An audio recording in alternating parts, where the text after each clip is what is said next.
ભરદ્વાજજી યાજ્ઞવલ્કજીને કહે છે કે પ્રભુ મને સંશય થયો છે. બોલે શું સંશય થયો? બોલે રામ નામ કર અમિત પ્રભાવા અને સંત પુરાણ ઉપનિષદ ગાવા. પ્રભુ આ રામ નામનો અમિત પ્રભાવ છે. વેદો પણ નેતિ નેતિ નેતિ નેતિ કહે છે, એને પાર પામી નથી શકતા. અને એ પ્રભુ સંતત જપત શંભુ અવિનાશી, એ ભગવાન અવિનાશી ભગવાન શિવ સંતત રામ રામ રામનો જાપ જપે છે. અને એ પ્રભુ એ રામ જે ભગવાન શિવ રામ રામ જપે છે, એ રામ અને દશરથના ઘરે જે રામ જન્મ્યા એ રામ બંને અલગ છે કે બંને એક છે? જો આ સંશયથી આખી કથાનો પ્રારંભ થાય છે. એમ સીધે સીધી કથાનો પ્રારંભ નથી થતો. અહીંયા બંધારણ બાંધ્યું છે, અહીંયા પુરાણ બાંધ્યું છે, બંધારણ બાંધ્યું છે, ભૂમિકા બાંધી છે તુલસીદાસ.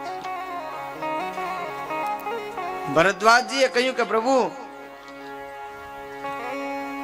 ભગવાન શિવ જે રામ નામ જપે છે એ રામ અને દશરથના ઘરે જે રામ જન્મ્યા એ રામ બંને એક છે કે બંને અલગ છે? અને વેદો પણ જેને નેતિ નેતિ કહે તો એ રામ અને ભગવાન શિવ જપે છે એ રામ. તો આ રામ કોણ છે? શું બધા રામ અલગ છે કે બધા જ રામ એક જ છે, તત્વ એક છે કે બિલક બિલક છે? પ્રભુ આપ કૃપા કરી અને મને સંશયનું સમાધાન કરાવો. અને એક રામની તો મને ખબર છે. એક રામ અવધેશ કુમારા તિન કર ચરિત વિદિત સંસાર. એક રામની મને ખબર છે. નારી બિરહ દુઃખ લહેવું અપારા ભયવું રોષ રાવણ મારા ભયવું રોષ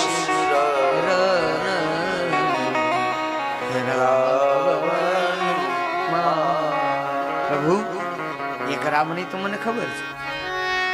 એક રામ અવધેશ કુમારા જે અયોધ્યામાં દશરથને ત્યાં રામ જન્મ્યા એ રામની મને ખબર છે.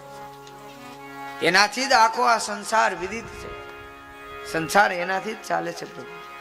અને પોતાની પત્ની એના વિરહમાં આવી અને રોષે ભરાઈને રાવણનો વિનાશ કર્યો તો પ્રભુ એ રામની મને ખબર છે. એ રામની મને ખબર છે. તો શું એ રામ અને ભગવાન શિવ સંતત રામ રામ રામનું નામ સ્મરણ કરે છે એ રામ, અને વેદો જેના ગુણગાન ગાતા થાકતા નથી એ રામ, આ ત્રણેય રામ અથવા તો બીજા કોઈ રામ હોય તો આ બિલગ છે કે બંને બધા એક છે? આપ કૃપા કરી અને મને આપનો દાસગણ જાણી, આપનો કિંકર જાણી અને મને કૃપા કરી અને સમજાવો કે રામ ખરેખર છે કોણ? અને જ્યાં આવી વાત કહી ત્યાં તો બાબા તુલસીદાસજી કહે કે યાજ્ઞવલ્કજી મહારાજ હસવા લાગ્યા છે. જાગ વલિક બોલે મુસ્કાઈ તુમ હી વિદિત રઘુપતિ પ્રભુતાઈ તુમ હી વિદિત રઘુપતિ પ્રભુતાઈ. રામ ભગત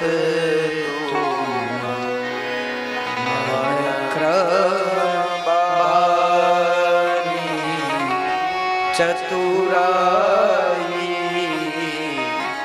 तुम्हारी जानी चतुराई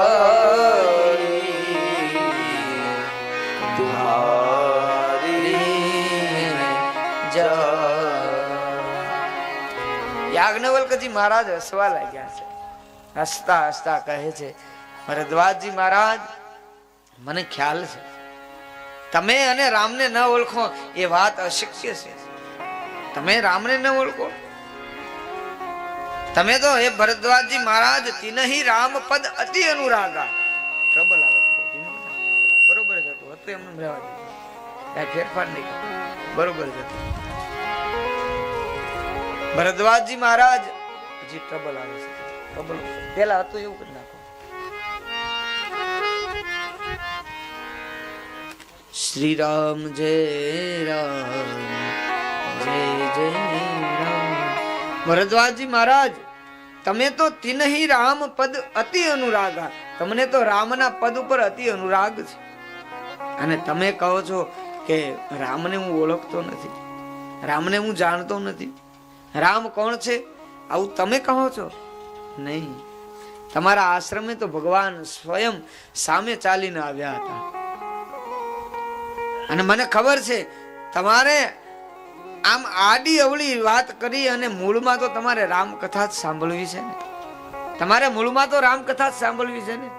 ભરદ્વાજજી હસવા લાગ્યા, જી પ્રભુજી, હું આપને કહી નહોતો શકતો કે મને રામકથા સંભળાવો. મને એમ થતું હતું કે આપને જવામાં વિલંબ થશે, આપને આપના આશ્રમમાં જવું છે એટલે કદાચ વિલંબ થશે, એટલે તમે મને કથા નહીં સંભળાવો.